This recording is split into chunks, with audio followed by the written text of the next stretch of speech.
কোরআন কিন্তু আমাদেরকে সুস্পষ্ট বুঝাইতে চাইতেছে এই সম্পর্কগুলো একদিন ছিন্ন হয়ে যাবে, একদিন আমাদের ছিন্ন হয়ে যাবে। হ্যাঁ, ছিন্ন হইতো না যদি আমরা সম্পর্কের মূল্যায়ন কিভাবে করতে হয় এটা যদি আমরা শিখতে পারতাম, করতে পারতাম, তাহলে কিন্তু সম্পর্কগুলা হিতে বিপরীত হতো না।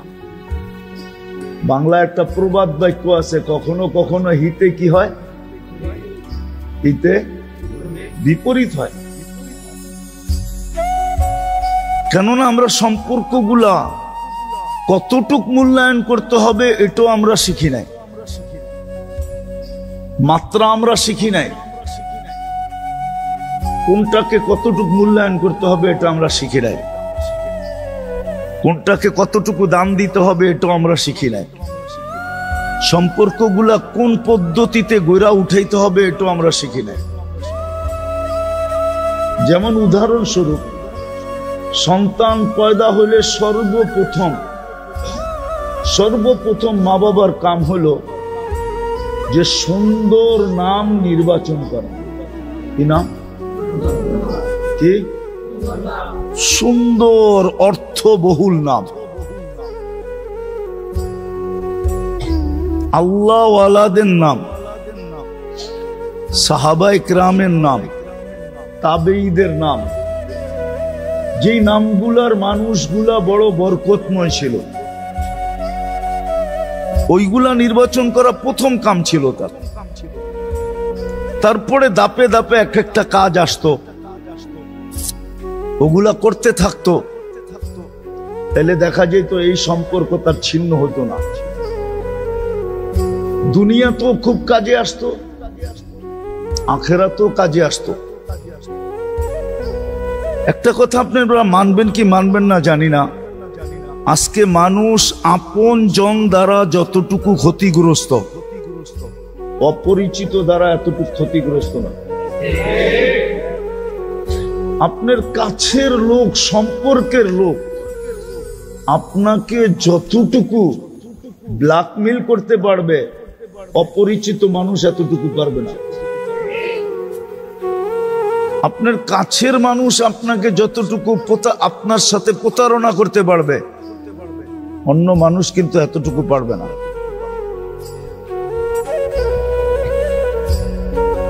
এটাতে একমত? এটা কেন হইল? কাছের মানুষগুলা আজকে মানুষ কাছে, এই জন্য বাংলা একটা প্রবাদ বাক্য আছে, কখনো কখনো আপনের চেয়ে পর ভালো, কখনো কখনো আপনের চেয়ে।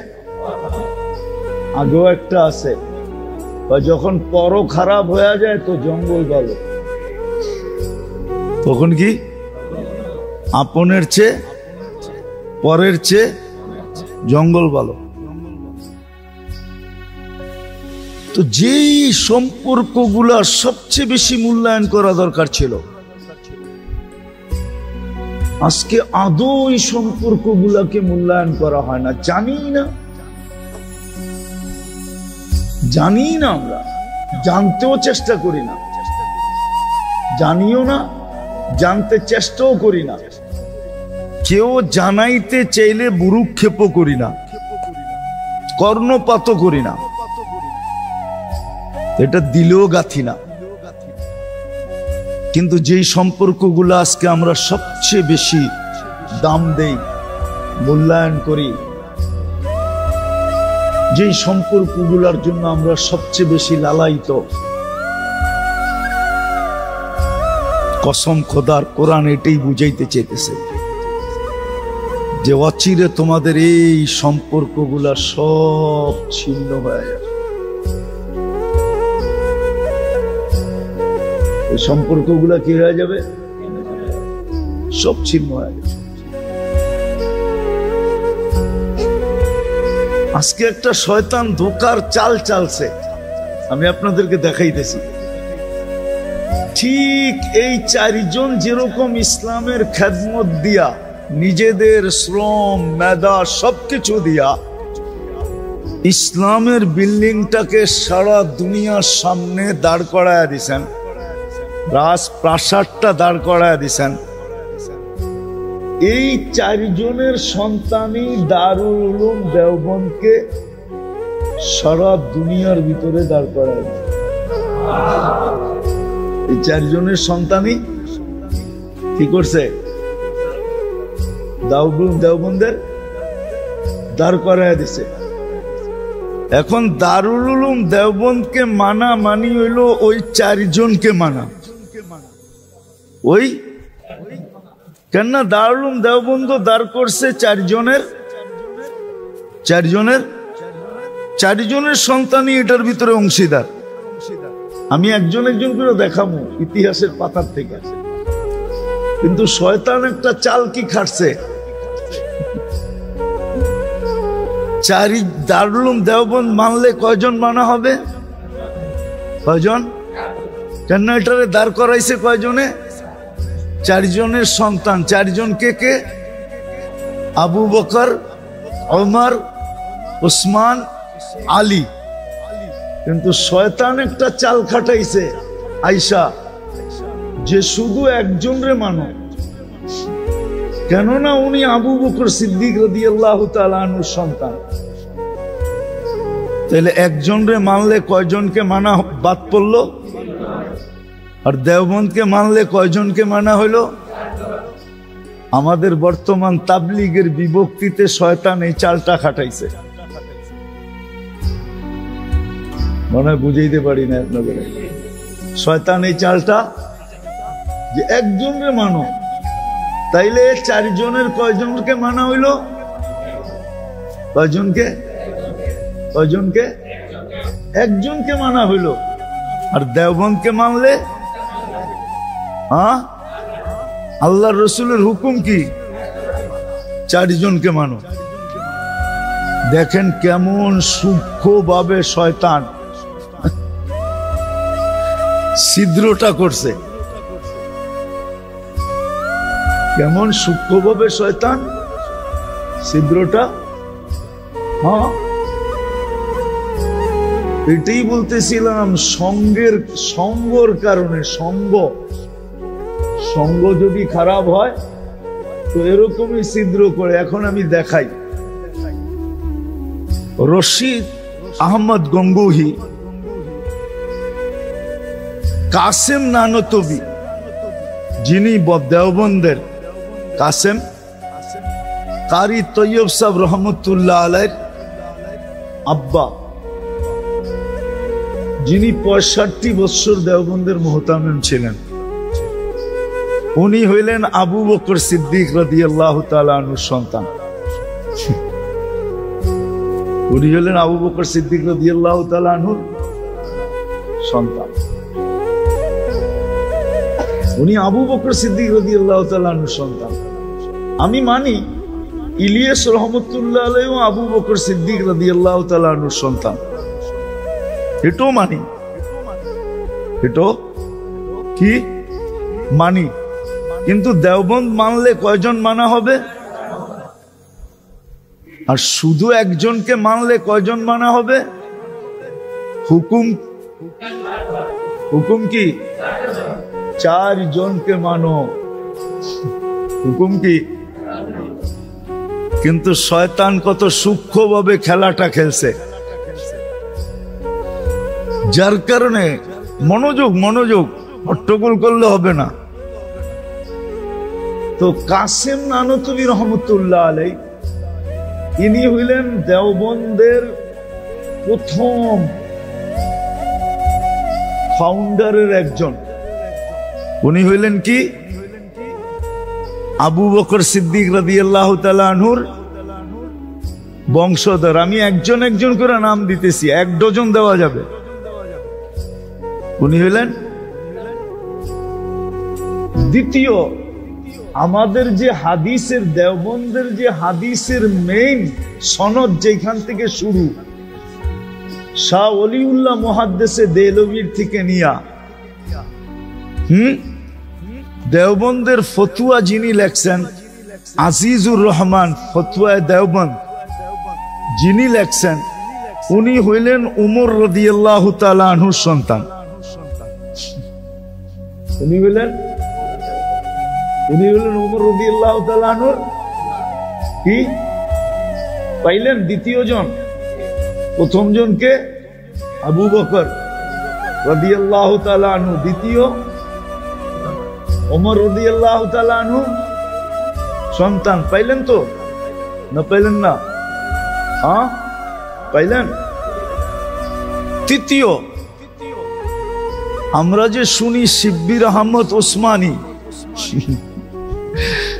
উনি ওসমান রাদিয়াল্লাহু তাআলা আনহুর সন্তান। শিব্বির আহমদ ওসমানী তিনিও দেওবন্দ। ওনার পূর্বপুরুষ সব হলো কি ওসমান রাদিয়াল্লাহু তাআলা আনহুর কি সন্তান।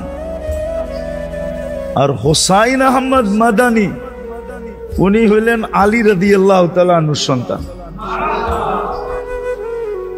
তো ইসলামের বিল্ডিং এর যেই প্রথম চারজন ফাউন্ডেশনের পরে বিল্ডিংটাকে দাঁড় করাইছেন, ওই চারজনের সন্তানই দেওবন্দটাকে দাঁড় করাইছেন। এখন আপনি যদি দেওবন্দ মানেন চোখ বন্ধ করা, তাহলে আপনি 4 জনকে মানলেন। 4 জনকেই ভালো মতে বুঝেন, কিন্তু আপনি কিন্তু 4 জনকেই মানলেন। কেননা হুকুমও কয়জনকে মানো? হুকুম না ফরজ। আলাইকুম বিসুন্নতি ওয়া সুন্নাতিল খুলাফাইর রাশিদিন আল মাহদিয়্যিন। আগের শব্দটা আরো কঠিন, আযুহু বিন নওয়াজিস। কেননা মানুষের হাতের শক্তি শেষ হইলে দাঁতের শক্তি ব্যবহার করে। হাত দিয়া যখন টাইনা পারে না, তো দাঁত দিয়া টাইনা বাড়ি করতে চায়, ঠিক না? কি মনে বুঝে নাই? না, বোঝে নাই। হাতের শক্তি যখন না পারে, তো দাঁতের শক্তি ব্যবহার হয়। কোনো কিছু একটা হাত দিয়া টাইনা না পারলে বাহির করলে, তো দাঁত দিয়া কামড় দিয়া বাহির করে, ঠিক না? কেননা হাতের চেয়ে দাঁতের শক্তি অনেক গুণ বেশি। আল্লাহর রাসূল বলছে এই 4 জনকে ধরে রাখবা, হাত দিয়া শক্তি না পাইলো দাঁত দিয়া শক্তি লাগায় ধরে রাখবা, ছুটা যেন না যায়। কিন্তু শয়তান কত ষোলো প্রয়োজনে আইসা তাবলিগের ভিতরে বিভক্তি ঘটাইছে। ওনাকে মানো কেন? উনি উসমান আবু বকর সিদ্দিক রাদিয়াল্লাহু তাআলা আনহুর সন্তান। আমিও বলি আবু বকর সিদ্দিক রাদিয়াল্লাহু তাআলা আনহুর সন্তান। কিন্তু এইখানে তো শুধু একজন মানা হইল, হুকুম তো হইল 4 জনকে মানো। কয়জনকে? আর দেওবন্দকে মানলে পুরা 4 জনকে মানা হইল। কেননা দেওবন্দটা বানাইছে 4 জনের সন্তানে। যেমন ইসলামের বিল্ডিংটা সাজাইছে 4 জনে। কয়জনে? আবু বকর, ওমর, ওসমান, আলী। দেওবন্দটাকেও সাজাইছে কয়জনে? 4 জনের সন্তান মিলা সাজাইছে। আবু বকর কাসেম নানুতবি, ওমর শাহ ওলিউল্লাহর থেকে নিয়া দারুল উলুম দেওবন্দের ফতুয়া যিনি লেখছেন শাহ আব্দুল আজিজ, আজিজুর রহমান, উনি। তৃতীয় শব্বির আহমদ ওসমানী, ইনি হইলেন ওসমান রাদিয়াল্লাহু তাআলা আনহুর সন্তান। আর হোসাইন আহমদ, ইনি হইলেন আলী রাদিয়াল্লাহু তাআলা আনহুর সন্তান। 4 জনের সন্তান মিলা দেওবন্দ গুছাইছে। এখন আপনি যদি দেওবন্দের উপরে আঙ্গুল উঠান, ইসলামের উপরে আঙ্গুল উঠান, তো ওই 4 ইসলামের বাড়ির উপরে যদি আঙ্গুল উঠান, তো ওই 4 জনের উপরে আঙ্গুল উঠবে। 4 জনের উপরে আঙ্গুল উঠা আল্লাহর রসুলের উপরে আঙ্গুল যাবে। আপনি যদি দেওবন্দের উপরে আঙ্গুল উঠান, তো এই 4 জনের উপরে আঙ্গুল উঠাইলেন। আর যদি আপনি বলেন আমি অমুককে মানি, এই কারণে মানি, তাহলে আপনি একজন মানলেন, তিনজন মানলেন, আর হুকুম কি? 4 জনকে মানো। কেননা দেওবন্দের ভিতরে এই 4 জনেরই লহু লাগছে, 4 জনেরই ঘাম লাগছে, 4 জনেরই রক্ত লাগছে, 4 জনেরই পরিশ্রম লাগছে, 4 জনেরই মেহনত লাগছে। এটা ওই কথার থেকে আসলো যে হক বুঝার জন্য কখনো কখনো সঙ্গ এটাও বাধা হয়ে দাঁড়ায়। এই জন্য কোরআনে আসছে সঙ্গ যেন তোমার সৎ হয়, কুনু মা সাদিকিন, সঙ্গ যেন সৎ হয়, পরিবেশ বাধা হয়ে আসে। এই জন্য বলছে নেক পরিবেশের ভিতরে থাকো। আর আগের গুলা তো দেখাইলাম, কখনো বিবেক বুদ্ধিও বাধা হয়ে দাঁড়ায়, কখনো বুদ্ধি বাধা হয়ে, কখনো বিদ্যা বাধা হয়ে দাঁড়ায়। এরকম অনেক বাধা আছে। এই জন্য আল্লাহ আমাদেরকে হুকুম দিছেন, দিনের কথা যখনই শুনবা বড় মনোযোগ দিয়ে শুনবা, বড় নীরবতার সাথে শুনবা। তাইলে হইতে পারে সমস্ত বাধাকে সরায়া আমরা তোমার দিলের ভিতরে গাইথা দিব, হক তোমাকে বুঝাইয়া দিব। আর হক বুঝা দরকার আছে, কেন দরকার আছে এটাই বুঝাইতে চাইতেছি। আজকে আসলে যেই সম্পর্কগুলা মূল্যায়ন করা ছিল, দরকার ছিল, যেই সম্পর্কগুলা সবচেয়ে মূল্যায়ন করা দরকার ছিল, আলোচনা করা দরকার ছিল, চর্চা করার দরকার ছিল, আরো যত শব্দ আছে লাগাইতে পারেন আপনার।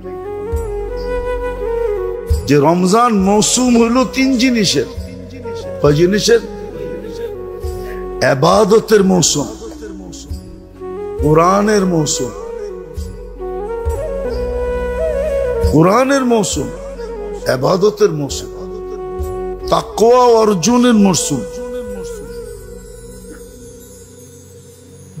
এই জন্য আল্লাহ ভ্যালু বাড়ায়া দিছেন। কি কি ভ্যালু?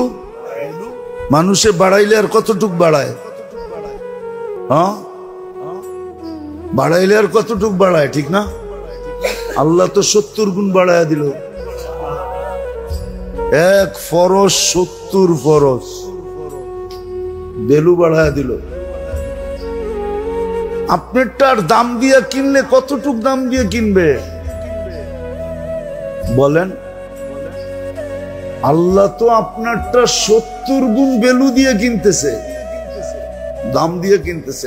1 ফরজ 70 ফরজ, 1 নফল 1 ফরজ, 1 ফরজের সমতুল্য। 1 ফরজের, মনে হয় বলছিলাম একবার, যে সৃষ্টি যেই দিন থেকে জন্ম আর যেই দিন ধ্বংস হবে, সমগ্র সৃষ্টির নফল যদি 1 পাল্লায় করাও হয় আর 1 ফরজ আরেক পাল্লায় দেওয়া হয়, তাহলে ফরজের পাল্লা এত ভারী হবে যে সমস্ত সৃষ্টির জন্ম থেকে শেষ পর্যন্ত নফলের বাটকারা এটাকে উঁচাই করতে পারবে না, হেলাইতেই পারবে না, নাড়াইতেই পারবে না। মাপবে তো দূরের কথা।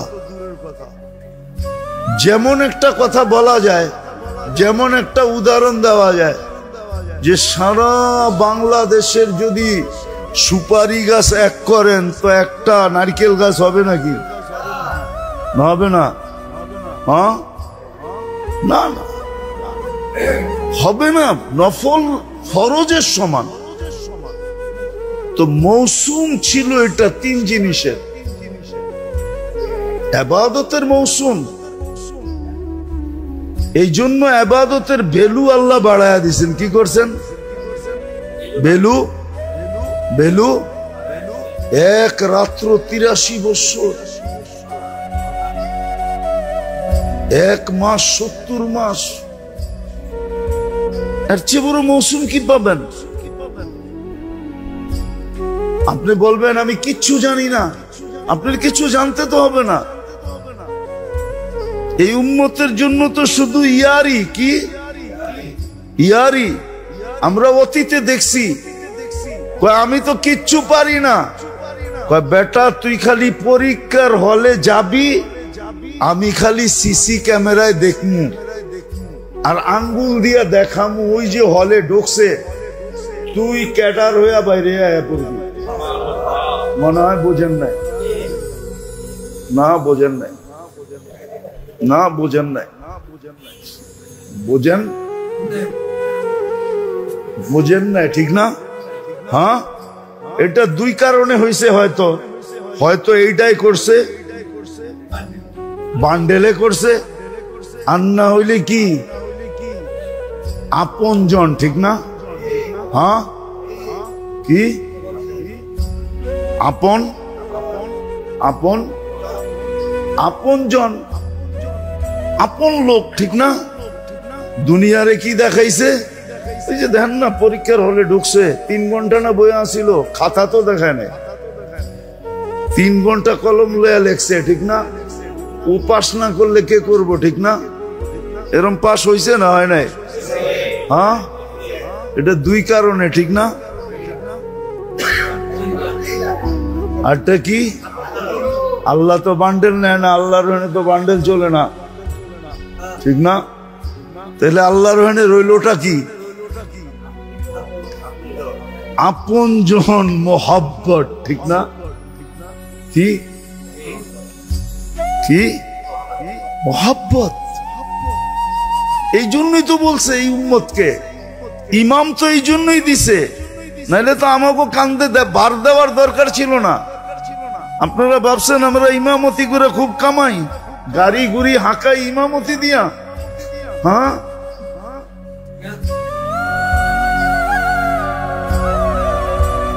ইমামতি দিয়া না, অনেকে ভাববে নাহলে হুজুরে গাড়ি লইয়া ইয়ে করছিকা, মনে হয় শাহজাদা মিয়ালেন আলারা প্রতি জুমায় হুজুরে মালামাল কইরা দেয়, ঠিক না? রাগ হয় না, হাসানোর জন্য বলতেছি না, জ্যাবেরতে খুলা দেখাই দিব আপনি করে, কই না?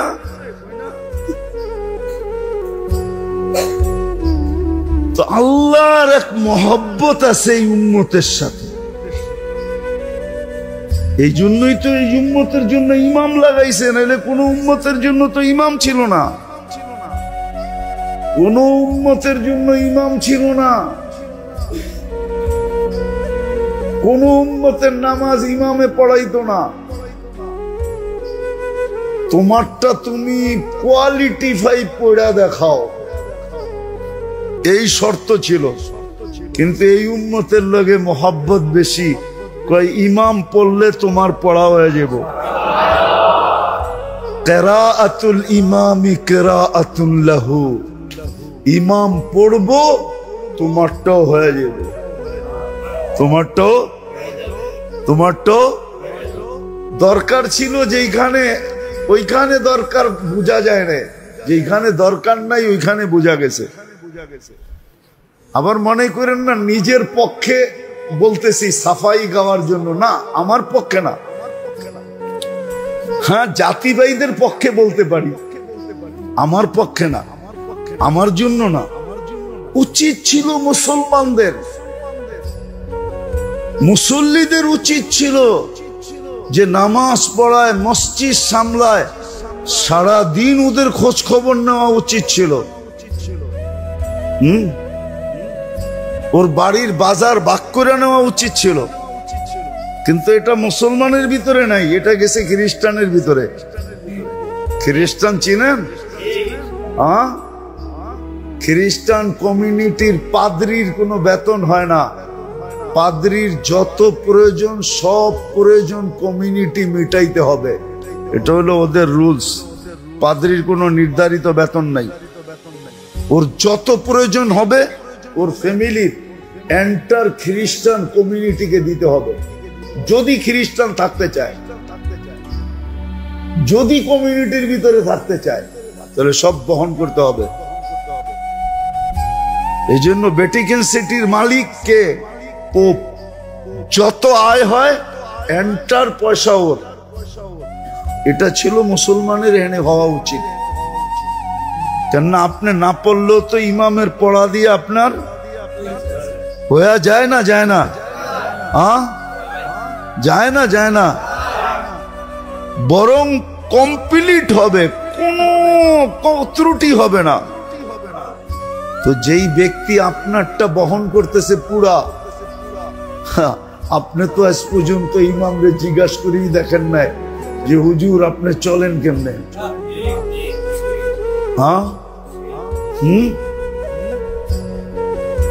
যেই ক টাকা বেতন দেন আবার দিয়াও আবার চৌকো বড় বড় করেন, মনে করেন এহসান করতেছে, মনে করে এহসান করতেছে, হুজুরদের উপরে এহসান করতেছে। না না, আপনি এহসান করতেছেন না, এটা আমার আলোচ্য বিষয় না। মনে উঠলো এই জন্য বলতেছিলাম, বুঝানোর জন্য। আল্লাহ এই উম্মতের সাথে মোহাব্বত, এই জন্য ইমাম নির্ধারিত করছে। শুধু বলছে ইফাল কামা ফাল আল ইমাম, ইমাম যা করে তোর চোখে পড়ে ওটা খালি কর। দাঁড়াইছে দাঁড়ায়া যা, বয়া পড়ছে বয়া পর, রুকুতে গেছে রুকুতে যা, সেজদায় গেছে সেজদায় যা, সালাম ফিরাইছে সালাম ফিরাইয়া দে। আল্লাহ কি হবে? কমপ্লিট। ভালোবাসার জন্য এটা করছেন, আপনার সাথে আমার সাথে আল্লাহর ভালোবাসা এই উম্মতের সাথে, কোন উম্মতের সাথে ছিল না। তো রমজান ছিল তিন জিনিসের মৌসুম, তিনটা জিনিসের মৌসুম ছিল। একটা হলো ইবাদতের মৌসুম, ইবাদতের মৌসুম। এখন যদি এক ওয়াক্তই হইতো তাহলে তো মৌসুম হইতো না। মৌসুমে কি হয়?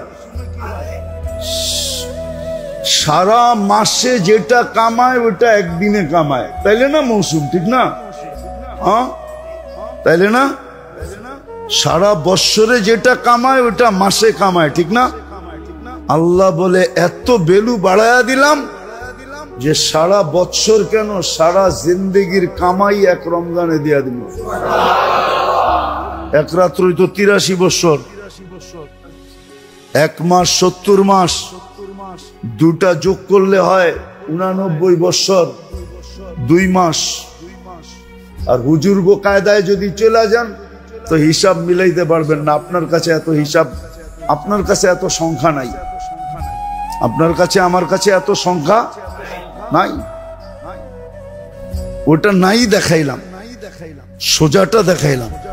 কেননা যে 83 বৎসরের সোয়াব পাবেন আপনি, 83 বৎসরের ভিতরে তো আবার 83টা রমজান আছে, আবার 83টা লাইলাতুল কদর আছে, প্রত্যেক লাইলাতুল কদর আবার 83 বৎসর। এইভাবে যদি আপনি যোগ করতে থাকেন তাহলে এক সময় যায় আপনার সংখ্যা হারায় যাবে, আপনার কাছে সংখ্যা নাই। এই জন্য আল্লাহ এতটুকুই বোঝেন। তো এটা ইবাদতের মৌসুম। কিসের মৌসুম? ইবাদতের মৌসুম। এই জন্য ইবাদতের ভ্যালু বাড়ায়া দিছেন। নফল ফরজ, ফরজ 70 গুণ, চাই সেই নফল যত ছোট হোক, যত তসবিহাত 1000 গুণ বাড়ায়া দিছেন। কত? ইমাম বুখারী রহমতুল্লাহ আলাইহির ওস্তাদ আল্লামা জোহরী রহমতুল্লাহ আলাইহি লেখছেন যে রমজানে তসবিহাতকে 1000 গুণ বাড়ায়া দেওয়া হয়। রমজানে পরিবার পরিজনের উপরে যদি অপচয় ছাড়া হাত খুইলা খরচ করে তো পুরা খরচা আল্লাহর রাস্তায় খরচ করার সম পরিমাণ দেওয়া হয়। বলে আল্লাহর রাস্তার খরচ কত গুণ বাড়ে? তো বাড়তে বাড়তে বাড়তে 49 কোটি গুণ বাড়ে। কত কত? রমজানের খরচা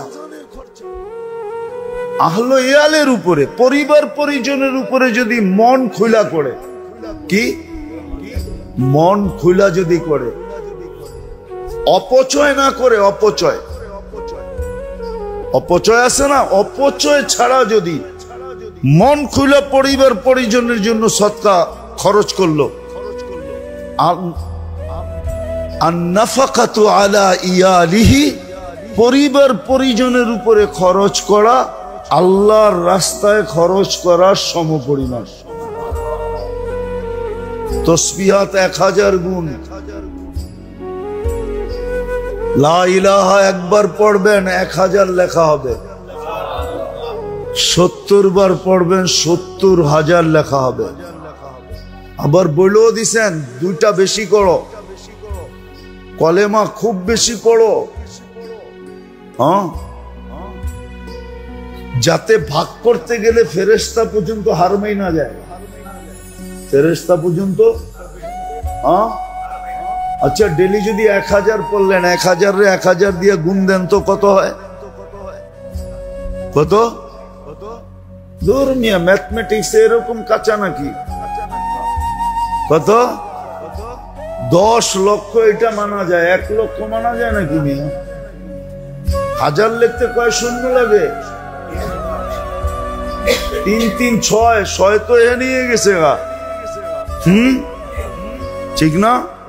6তে তো লাখ পুরা হয়ে যায়, ঠিক না? আবার 1 আছে লোকে, তো 7 হয়ে গেল, ঠিক না? 7 সংখ্যায় 10 লক্ষ, ঠিক না? কত? 10। আচ্ছা 30 দিন পড়লেন, কত হইলো? কত হইলো? 30 দিন পড়লেন 10 লক্ষ, তো 30 দিয়ে গুণ দেন। দূর মিয়া, কত? কত?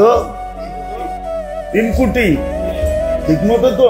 8 সংখ্যা তো, হ্যাঁ ওই সংখ্যা 8 সংখ্যা না? দূর, 3 কোটি 8 সংখ্যা তো, 3 কোটি। আমরা হুজুর দিকে এরকম কাঁচা না কিন্তু, আবার হ্যাঁ মাঝে মাঝে মনে করে হুজুর কিচ্ছু বোঝে না, ঠিক না? আয়া ভাব লইতে চায়। 3 কোটির এইবার 365 দিয়ে ভাগ দেন। রাখেন রাখেন, আমি বুঝাইতে চাইতেছি। কত হইছে? হ্যাঁ 82,191 বার ফেরেশতা পর্যন্ত তাক লাইগা যাইব যে একদিনে 82,191 বার ওই কলেমা পড়লো কেমনে? তাহলে ঘন্টায় কয় হাজার পড়ছে? 24 ঘন্টা, 82। এটারে যদি আবার 24 দিয়ে ভাগ দেখ, তাহলে ঘন্টারটা বেরিব। হ্যাঁ 24 দিয়ে ভাগ দেখ, 82,100 কত? পার ঘন্টায় 3,424। হয় খাইছে কোন সময়, কাম করছে কোন সময়, ফেরেশতা পর্যন্ত তাক লাইগা যাবে। কিন্তু 1000 বার পড়া কি কঠিন? হ্যাঁ পড়ে তো না একজনও, পড়ে তো না। ছিল তো ইবাদতের মৌসুম, বাড়ায় তো দিলেন রেট, একবার পড়বে 1000, পড়ে তো না। 6 দিন তো গেল গা, 6000 তো লস হয়ে গেল। 1 কোটি তো লস। 10,000 10 লাখ যদি হয় ডেলি, হ্যাঁ 6 দিনে 60 লাখ তো লস, ঠিক না? লস না? লস না? ফিরে আইব আর এই সময়, হ্যাঁ গিয়া ওয়াক্ত ফির হাত আতা নেই। এটাই তো উর্দুতে বলছিল, গিয়া ওয়াক্ত ফের হাত আতা নেহি, গিয়া ওয়াক্ত ফের হাত আতা নেহি। যেটা চলে গেছে ওইটা আর ফেরত আনা যাবে না। 1000 বার দুরূদ শরীফ পড়লে 60 লক্ষ, এই 6 দিনে 60 লক্ষ দুরূদ হইতো। ফেরেশতারা কিয়ামতের দিন দেখা তাক লাইগা যেত, আল্লাহ এটা সম্ভব কি কইরা? তখন তো আল্লাহ জোর দিয়া বলতে পারতো, এটাই তো করে শুনাইছিলাম, ইন্নী আলামু মা লা তা'লামুন, আমি যা জানি তোরা তা জানোস না। এই জন্যই তো বানাইছি, ওরা এমন কাম কইরা দেখাইবো যে তো করে তাক লাগায় দিব, তো করে আশ্চর্যান্বিত করে দিবে, অবাক করে দিবে, হতবাক করে দিবে। করি তো নাই। ইবাদতের মৌসুম, রেট বাড়ায় দিছেন। 1 মাসে যা করা যাবে 100 বৎসরে যা করা যাবে না, 1 মাসে এর চেয়ে বেশি করা যাবে। আরে 100 মাসে না, 100 বৎসরে যা না করা যাবে 1 মাসে ইচ্ছা করলে এর চেয়ে বেশি করা যাবে। বলেন, বাড়ায় তো দিছিলেন রেট, আমি তো 2-3টা দেখাইলাম। তসবিহাত 1000 গুণ, খরচা আল্লাহর রাস্তায় খরচ করার সমান। কিন্তু আবার অনেকে মানব না, অনেকে আবার না কইলে আবার রাগ হয়ে যাব। আরে না, রাগ হয়ে যাব বিলকুল। তাবলিগরা মানতে চাইব না, খেরা করবো কেমনে হয়, ঠিক না? হ্যাঁ, কেমনে হয়, ঠিক না? হ্যাঁ, বেটা আল্লাহর রাস্তায় গাঠটি লইয়া বাইরিল, আরে ঘর থেকে খরচ করি সব পাওয়া যাব। দান কি আপনার না অন্যের? কার দান? আরে দাতা কে? দান কার? আল্লাহ দিলে আপনি করার, আপনার করার কিচ্ছু নাই। ঘরে বৈশা খরচ করা রমজানে কি পাবে? আল্লাহর রাস্তায় খরচ করার সওয়াব পাবে। বুঝানোর জন্য বলতেছি। হ্যাঁ, যে আল্লাহর রাস্তায় যাবে ও আলাদা বেনিফিট পাবে, ও আবার খালি যাবে না। আবার মনে করেন না যে ও খালি আসবে, না, ও আলাদা বেনিফিট পাবে। ওর বেনিফিট আবার ভিন্ন, ওর বেনিফিট আবার ভিন্ন। তো যেটা বুঝাইতেছিলাম, ইবাদতের মৌসুম ছিল, ইবাদতের মৌসুম। এই জন্যই তো একটু আগে আমি বললাম না, তারাবি শুধু তারাবি, তারাবি শুধু, তারাবি শুধু, শুধু তারাবি না, এটা তারাবিও, আবার কিয়ামুল লাইলও, আবার তাহাজ্জুদও। কেননা তাহাজ্জুদের পরে আর কোনো নামাজ নাই, কি নাই? কামাজ। সবটি যখন একটার ভিতরে হয়ে গেল, ইমাম সাহেব আপনার বেতেরটা বাকি রাখবেন কি জন্য? ওইটাও পড়ায়া দেন। তো ইমাম সাহেব বেতেরটা পড়ায়া দেন।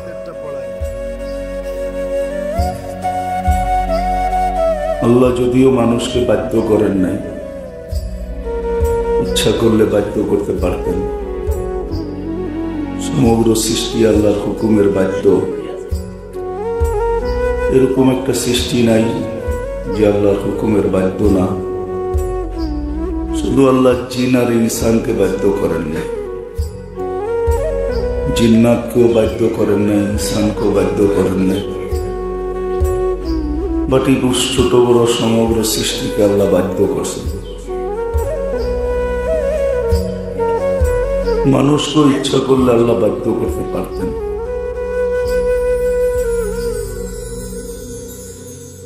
যুক্তি হোক, লজিক হোক, মানুষের সামনে আল্লাহ তুলে ধরছেন যে মানুষকে আল্লাহ কতটুকু বাধ্য করতে পারতেন। মানুষকে আল্লাহ মজবুর করতে পারতেন। যেমন একটা দিন আসবে মানুষকে আল্লাহ মজবুর করবে, কিয়ামতের মাঠে মানুষ মজবুর হবে, বাধ্য হবে। লা ইয়াজাল কদম আবদ, কেউ পাও হেলাইতে পারবে না যতক্ষণ পর্যন্ত 4 প্রশ্নের জবাব না দেবে। ওই দিন আল্লাহ মানুষকে বাধ্য করবে, লা ইয়াতাকাল্লামুন ইল্লা মান আযিনা লাহুর রহমান। কথা বলতে চাইলেও ওই দিন কথা বলতে পারবে না, বাক শক্তি থাকলেও ওই দিন বাক শক্তি হরিত হবে।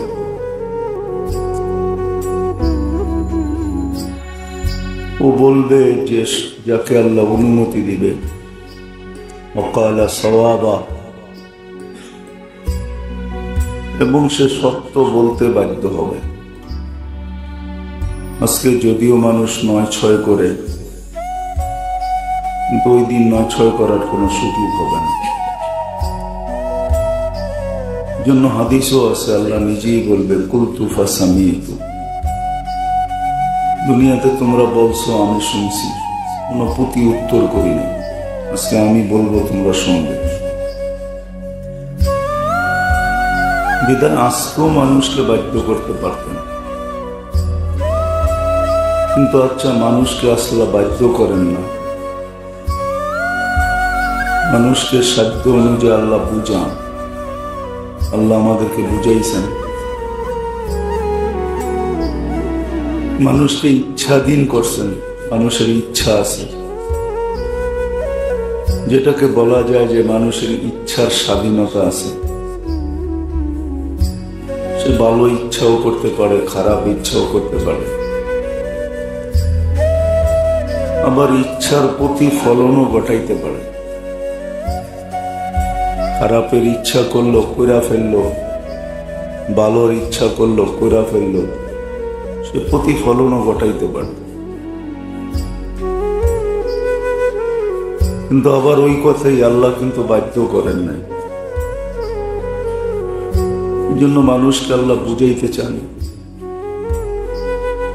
যে প্রত্যেকটা মুহূর্ত মানুষ কি করে কাজে লাগাবে। আর এটাও সত্য, কিন্তু মুহূর্তগুলো হয়তো আমাদের পক্ষে যাবে, না হলে বিরুদ্ধে যাবে। আজকে হয়তো দেখা যায় না যে আমার বিরুদ্ধে যাইতেছে, এটাও দেখা যায় না। হয়তো দেখা গেলেও কম দেখা যায় যেটা আমার বিরুদ্ধে যাইতেছে, এটা আমার পক্ষে যাইতেছে। দেখা যায়, আবার কখনো দেখাও যায় না যে আমি গুনাহ করলাম, আমার পক্ষে গেল না বিরুদ্ধে গেল, এটা দেখার কোনো সুযোগ এখানে বসা নাই।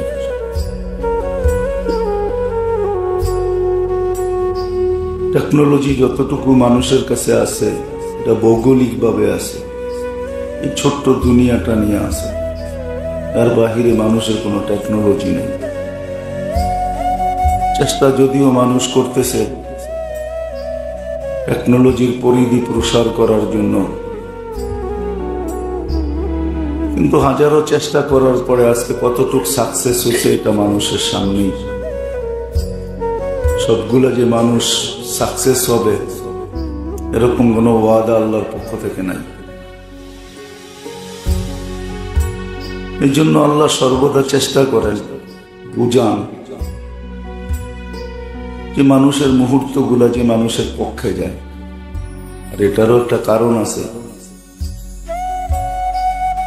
কেননা সামনে কি আসতেছে এটা জানার মানুষের কোনো ক্ষমতা নেই। হয়তো আবহাওয়া বা আবহাওয়াগত কিছু জিনিস আমরা আগের থেকে জানতে পারি যে তুফানের গতি এত হবে, এতটুক সে অগ্রসর হয়েছে,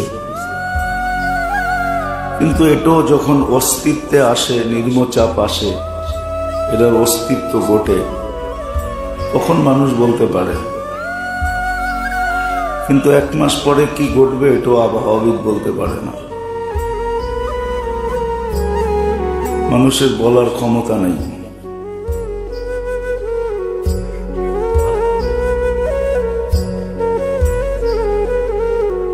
এই জন্য আল্লাহ মানুষকে বুঝাইতে চাইতেছেন,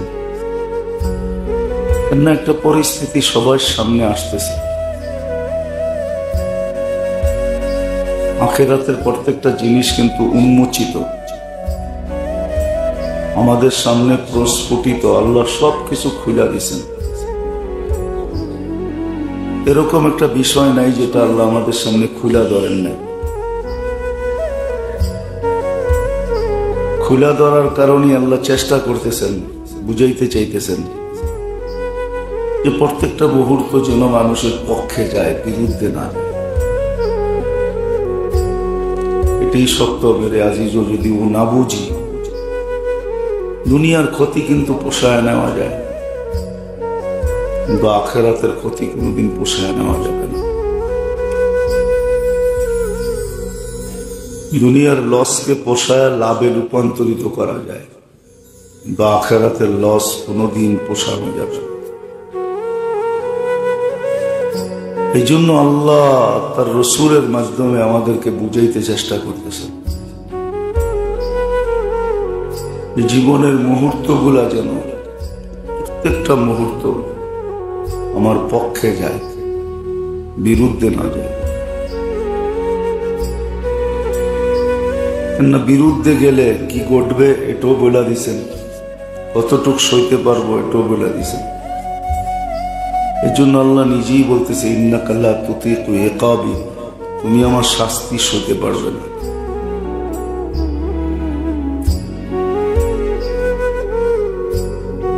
এই জন্য মুহূর্তগুলা কিভাবে পক্ষে যাবে, বিরুদ্ধে না যাবে,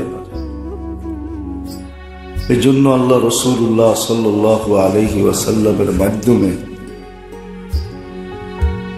আমাদেরকে শিক্ষা দিয়েছেন যে মুহূর্তগুলা তোমার পক্ষে যাবে, বিরুদ্ধে যাবে না। সময়টা তোমার পক্ষে যাবে, বিরুদ্ধে যাবে না। কেন কোন সৃষ্টির জীবনই লেগামহীন না। হুকুমের মাধ্যমে আল্লাহর হুকুম, আল্লাহর গোলামি, সমগ্র সৃষ্টি বাধ্য, কিন্তু আমরা বাধ্য না। আমাদেরকে আল্লাহ একটু স্বাধীনতা দিয়েছেন, বেশি দেন নাই, অল্প দিছেন, কিন্তু যতটুক দিছেন এতটুক কোন সৃষ্টিকে দেন না। সব সৃষ্টি বাধ্য, কিন্তু আমাদেরকে স্বাধীনতা দিছেন বিদায়। আবারও বলতেছি, বারবার আল্লাহ বুঝান, আল্লাহ রসুল বুঝান। এই জন্য প্রত্যেকটা জিনিসের পদ্ধতি দিছেন, কোনটা তুমি কিভাবে আদায় করবে, কিভাবে পুরা করবে, খুশি তো কিভাবে, দুঃখ তো কিভাবে, প্রত্যেকটার পদ্ধতি শিখাইছেন। দুঃখ হইলেও কি করবে, সুখ হইলেও কি করবে, সকালটা কিভাবে কাটাবে, দুপুরটা কিভাবে কাটাবে, বিকালটা কিভাবে কাটাবে, রাত্রটা কিভাবে কাটাবে, কোন সময়টা কিভাবে কাটাবে।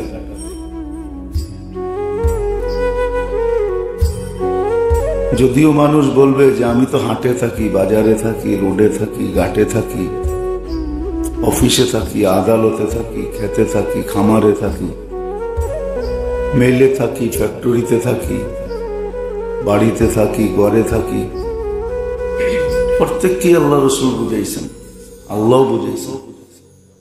উদাহরণস্বরূপ, বাজারওয়ালা যদি বাজারে থেকে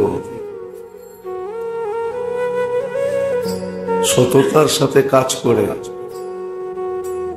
সততার সাথে, মিথ্যা বলে না, সততার সাথে কাজ করে, আমানতদারির সাথে কাজ করে, একজনে মসজিদে থাইকা যা পাবে ওই ব্যক্তি বাজারে থাইকা এর চেয়ে উত্তম পাবে। এই হাদিস কোনোদিন আসতো না যে বাজারওয়ালারা কিয়ামতের দিন নবীর সাথে হাসর হবে। কিন্তু এই কথা কোথাও লেখা নেই যে সারাদিন মসজিদে পড়া থাকবে। সুস্পষ্ট কোনো হাদিস নেই যে সে নবীদের সাথে কিয়ামতের দিন উঠবে। তো আসলে প্রশ্ন এটা না যে আমি হাটে আসি, আমি বাজারে আসি, আমি মেলে আসি, আমি ফ্যাক্টরিতে আসি, আমি অফিসে আসি, আদালতে আসি, একজন জজের চেয়ারে বসা যতটুক কামাবে, একজন মানুষ 60 বৎসর একাধারেও যদি 24 ঘন্টা বন্দেগীতে লেগে থাকে, তো সে যতটুক না কামাবে, একজন আদালতওয়ালা 1 ঘন্টা না আধা ঘন্টা আদালতে বসে এর চেয়ে বেশি কামাবে। আদলু ইয়াউমিন তাদিলু ইবাদাতা 60 সানা।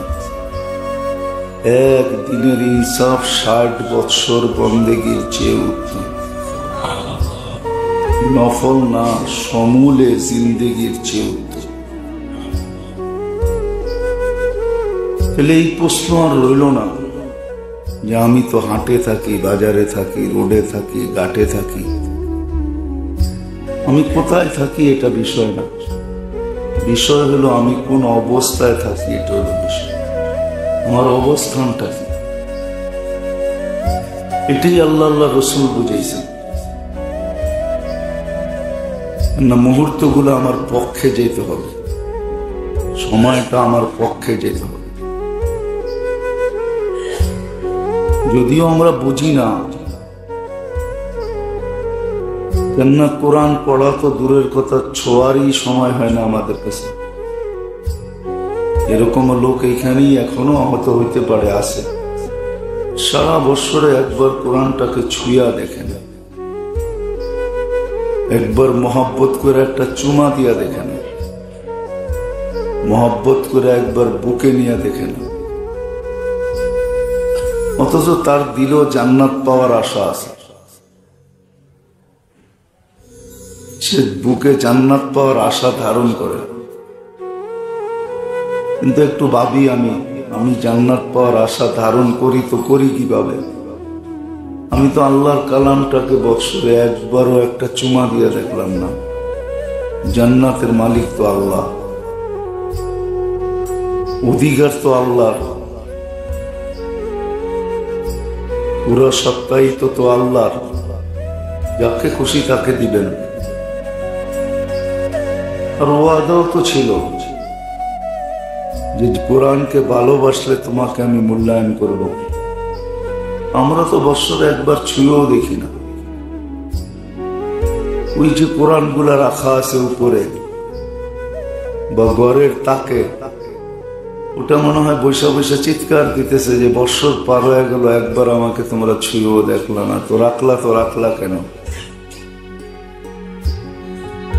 এটাও তো কোরআন বলতে পারে।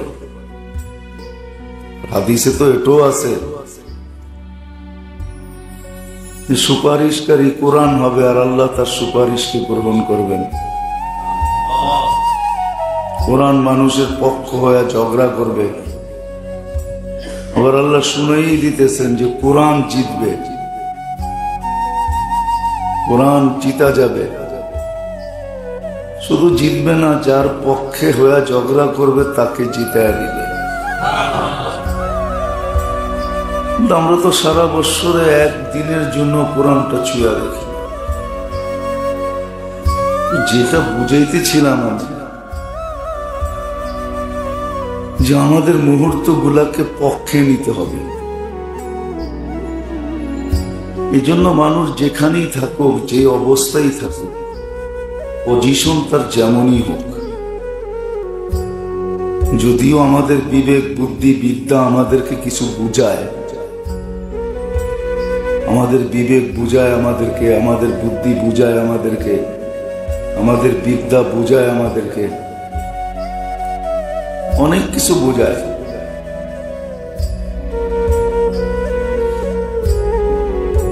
অনেক কিছু যুক্তি তর্ক দিয়ে আমাদেরকে বুঝায়। কিন্তু এটাও ভাবা উচিত যে আমাকে যে আমার বিবেক বুদ্ধি বিদ্যা, আমার অবস্থান আমাকে বুঝাইতেছে, এই বুঝটা কি ঠিক কি না? আমি যে বসতেছি না, বসতে হলে ব্রেনই লাগে, আর কোনো জিনিস দিয়ে বোঝা যায় না। এটা লাগে, এটা দিয়ে মানুষ বোঝে। কিন্তু আমার তো এটাও ভাবা উচিত যে আমার ব্রেন কি আমাকে সঠিক বুঝাইতেছে না ভুল বুঝাইতেছে। এটা তো আমরা ভাবি না যে সে আমাকে সঠিক দিক দেখাইতেছে না ভুল দেখাইতেছে। আমরা মাঝে মাঝে বলি, বললেই কি করতে হবে? অনেক সময় বলা ফেলে যে হুজুররা বললেই কি করতে হবে নাকি? আল্লাহ আল্লাহ রসুল বললেই কি করতে হবে নাকি? আমরা কিন্তু বলা ফেলি। আবার এটাও বলি যে আমরাও তো কিছু বুঝি। তাহলে আমি আমার বুঝটাকে প্রশ্ন করি যে আমি যে বুঝলাম, আমি কি ঠিক বুঝলাম? তাকেও তো এটা প্রশ্ন করা যায়, বিবেকটাকে প্রশ্ন করা যায়। তুমি যে আমাকে বুদ্ধি দিলে, বুদ্ধিটা কি সঠিক না ভুল, এটাও একটু বলো। আর এটাও বলে দিছেন মানিয়ে তামাদা আলা আকলিহি দাল্লাহ, না আকল বুদ্ধি সর্ব জায়গায় খাটানোর জন্য আল্লাহ দেন নাই। এই জন্য বলে দিছেন কিছু কিছু জায়গায় যদি খাটাইতে যাও তাহলে কিন্তু সে তোমাকে গুমরা করে ছেড়ে দিবে। আবার লজিকও দিছেন, লজিক দিছেন, যুক্তি দিছেন। যেমন ইসলামের বিধান আছে, শীতের সময় যে বাড়িতে থাকে 24 ঘন্টা চামড়ার মোজা পরা থাকতে পারে। যতবার উজু করবে পাও দিতে হবে না, মাসা করলেই চলবে। 3 আঙ্গুল দিয়া উপরে মাসা করে নিবে, উজুর কাজ হয়ে যাবে। তো বুঝেছে মাসাটা কিন্তু মোজার উপরে করতে হয়, পায়ের নিচে না, উপরই ভাগে করতে হয়। যুক্তি দিয়া বুঝেছেন যদি যুক্তি সব জায়গায় খাটতো তাহলে তো মোজার নিচে মাসা করতে হতো, উপরে না। কেননা যেই তলাটা মাটিতে লাগে ওটাকে মুছতে হতো। মুছতে তো হয় উপরের ভাগ, নিচের ভাগ না। ইসলাম কিন্তু সব যুক্তি তর্ক আমাদেরকে দিয়া বুঝাইছে, আর আমাদের দেমাগি যুক্তিগুলাকেও খণ্ডন করছে। যা হোক, এটা আলাদা আলোচ্য বিষয়, যেটা আমি বুঝাইতে চাইতেছি। আমাদের মুহূর্তগুলা কিন্তু আমাদের পক্ষে আনা উচিত। এটাই জন্যই কোন মুহূর্তটা কিভাবে কাটাবে, কোন সময়টা কিভাবে কাটাবে, আল্লাহ বাকায়দা মুহাম্মদুর রাসূলুল্লাহ সাল্লাল্লাহু আলাইহি ওয়াসাল্লাম দ্বারা আমাদেরকে শিক্ষা দিয়েছেন। তারপরে ঘোষণা দিয়েছেন বুইস্তু মুআল্লিমা, আমি তোমাদের শিক্ষক হয়ে আসছি, শিখানোর জন্য আসছি। আর শুধু শিখান নাই, নিজেও করে দেখাইছেন। প্রত্যেকটা জিনিসকে যেমন শিখাইছেন তেমন প্র্যাকটিক্যালি করে দেখাইছেন। শুধু থিওরিক্যালি না, যে থিওরি দিয়া দিচ্ছেন না, প্র্যাকটিক্যাল করে দেখাইছেন। আল্লাহ রাসূল করেও দেখাইছেন। এই জন্য মুহূর্ত গুলাকে পক্ষে আনার জন্য, যাতে একটা মুহূর্ত আমার বিরুদ্ধে না যায়। বিরুদ্ধে গেলে ক্ষতি কি হবে এটা তো বলেই দিচ্ছেন যে ক্ষতি কি হবে। প্রথমেই বলছি ওই ক্ষতি পোষানো যাবে না, ওই লস পুরা করা যাবে না, না ওটা ক্ষেত্রই না, ওটা ক্ষেত্রই না। ক্ষেত্র তো হলো দুনিয়া। এটাও বলে দিছে না, দুনিয়া মাজরাতুল আখিরাহ, আখিরাতের ক্ষেত্র হলো দুনিয়া, প্রস্তুতির ক্ষেত্র, কাজে লাগানোর ক্ষেত্র হলো দুনিয়া। আখিরাত জায়গাটা কি? তো বলছে ওটা ভোগের জায়গা, যা করছো ওটার বিনিময় পাবে, ভোগ করবে, ভালো হলে ভালো, খারাপ হলে খারাপ। আবার সহযোগিতা, এটাও শুনাইয়া দিচ্ছেন যে না, ওইখানে কেউ কারো সহযোগী হবে না, কেউ কারো সহযোগী হবে না। কতটুক হবে এটাও বলে দিচ্ছেন, কখন সহযোগী হওয়া সম্ভব এটাও বলে দিচ্ছেন। প্রত্যেকটা জিনিসকে প্রস্ফুটিত করছেন। এই জন্য জায়গায় চলে আসছি। আমাদের বাবা উচিত বা শিখা উচিত প্রত্যেকটা মুহূর্তকে আমি আমার পক্ষে নিব কি করে, এটার জন্য পদ্ধতি।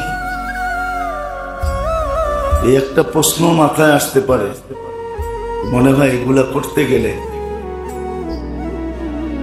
ও মেরে দোস্ত এটি সত্য, আজকের সমাজ আর 100 বছর আগের সমাজ, আমরা এখনো বলতে বাধ্য যে 100 বছরের আগের সমাজ আমাদের চেয়ে 1000 কোটি গুণ বেশি ভালো ছিল। তাহলে এটা যদি আপনি স্বীকারোক্তি দেন যে আমার দাদা পরদাদার জমানার সমাজটা ভালো ছিল, ওটা তো উন্নত ছিল না, আজকেরটা তো 1000 কোটি গুণ বেশি উন্নত। এই সমাজটা তো আরো বেশি ভালো হওয়া উচিত ছিল। উন্নতি যদি মানুষের সমাজকে সুন্দর করে, তাহলে এখন সমাজ দুনিয়ার ভিতরে বিউটিফুল হওয়ার দরকার ছিল, নাইস থেকে নাইস হওয়ার দরকার ছিল। আজকে সমাজটা সুন্দর না কেন? কারণটা কি? উন্নতি তো হলো, সমাজ তো সুন্দর হলো না। আগে তো এলাকায় একটা মানুষ মারা গেলে মনে হতো এলাকাটাই মরে গেছে, সবার ভিতরে একটা শোকের ছায়া নেমে আসতো। এখন শুধু পত্রিকায় লেখে শোকের ছায়া নেমে আসছে, বাট কারো দিলে কোনো শোক নাই। এটা পত্রিকার লেখা যে শোকের ছায়া নেমে আসছে।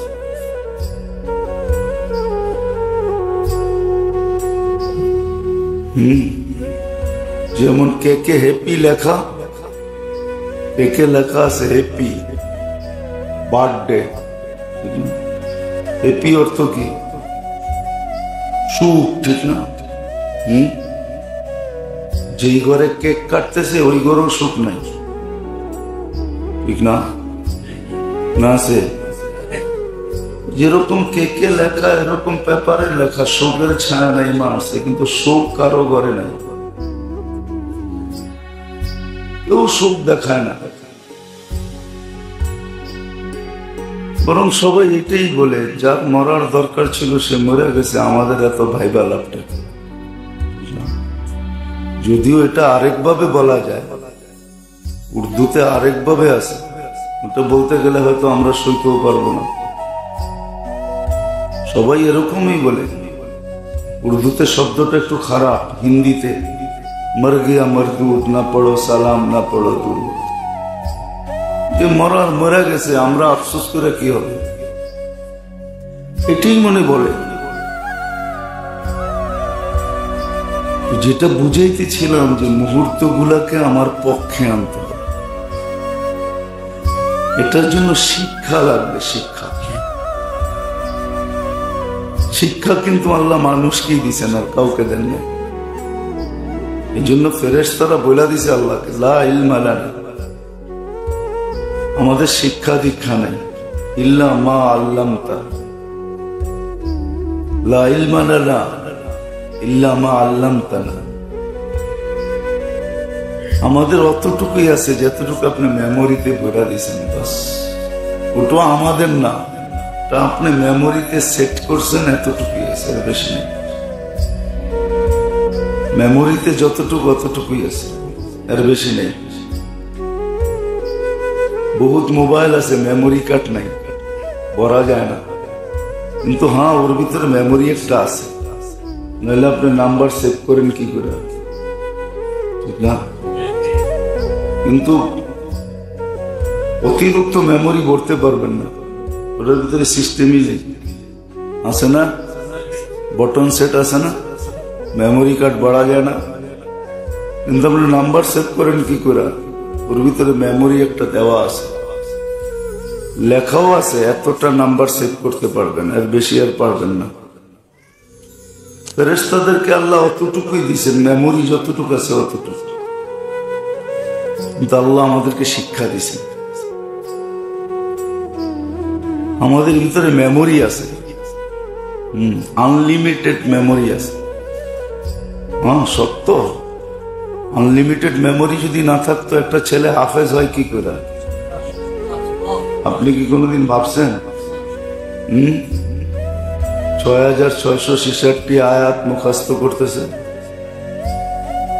যদি আনলিমিটেড মেমোরি না থাকতো তো আপনি ডক্টরেট ডিগ্রি নিলেন কি করে?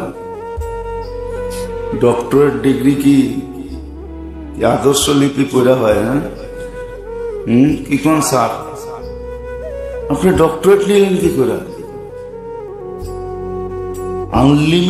আনলিমিটেড মেমোরি ভরা আছে, তাহলে আপনি ডক্টরেট হতে পারতেন না। ডক্টরেট হলেন কি করে? আপনি এতগুলো ভাষায় পারদর্শী হলেন কি করে?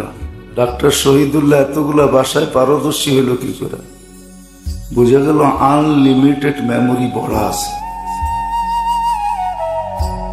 নইলে মানুষ হাজার হাজার লক্ষ লক্ষ হাদিস মুখস্থ করে কি করে?